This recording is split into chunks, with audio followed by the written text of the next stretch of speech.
징용 배상 판결과 관련해서 중재위원회를 설치하자고 일본이 요청하면서 자기들 마음대로 정한 시한이 어제까지였습니다. 여기에 우리 정부는 응하지 않았죠. 이에 반발해서 일본 정부가 항의 차원에서 주일 한국 대사를 외무성으로 불렀습니다. 도쿄 연결해서 알아보겠습니다. 황보현 특파원.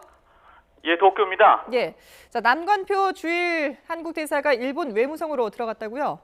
그렇습니다. 10시 20분 전후로 도쿄 가스미 가세키에 있는 외무성 청사로 남관표 주일 대사가 들어갔습니다.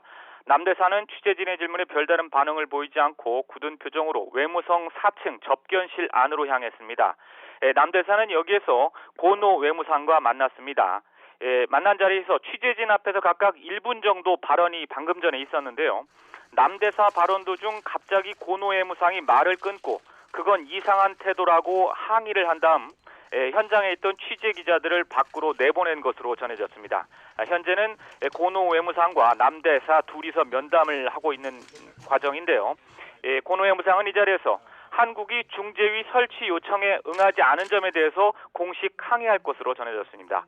남 대사는 이에 대해서 지난달 우리 정부가 이미 제안한 대로 배상 판결이 확정된 일본 기업과 관련 우리 기업이 기금을 마련해 징용 피해자들에게 지급하는 방안에 대해서 한일 정부가 진지하게 논의하자고 거듭 요청할 것으로 보입니다. 고노다로 외무상은 이후 담화를 발표하거나 기자들과 만나 발언하는 방식으로 자국의 입장을 밝힐 계획입니다.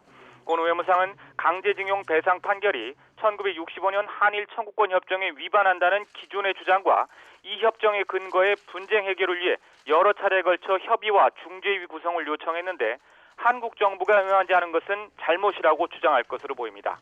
일본 정부는 그러나 이전에 주요한 대응 방안으로 거론해온 국제사법재판소 제소 방안을 당분간 뒤로 미룰 것이라고 현지 언론은 전하고 있습니다.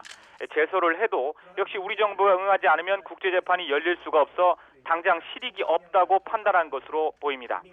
징용 배상 문제에 대한 직접적인 일본 정부의 보복 조치는 현재 압류된 일본 제철의 국내 자산이 매각되는 시점에 이루어질 것으로 전망됩니다. 고노 외무상은 최근 기자회견에서 일본 기업에 실제 피해가 생기면 필요한 조치를 하지 않을 수 없다고 말하기도 했습니다. 앞서 일본 정부는 지난달 강제징용 배상 판결과 관련해 한일 청구권 협정의 근거에 우리 정부에 제3국에 의한 중재위 구성을 제안하며 어제까지 답을 달라고 요청했습니다. 이에 대해서 우리 정부는 현재는 청구권 협정에 명시된 협의 단계인데 그 이후 단계인 중재위 요청에 응할 이유가 없다며 거부 입장을 분명해왔습니다.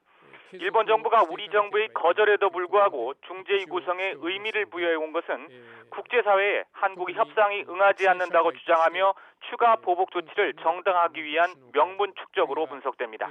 지금까지 도쿄에서 YTN 황보현입니다.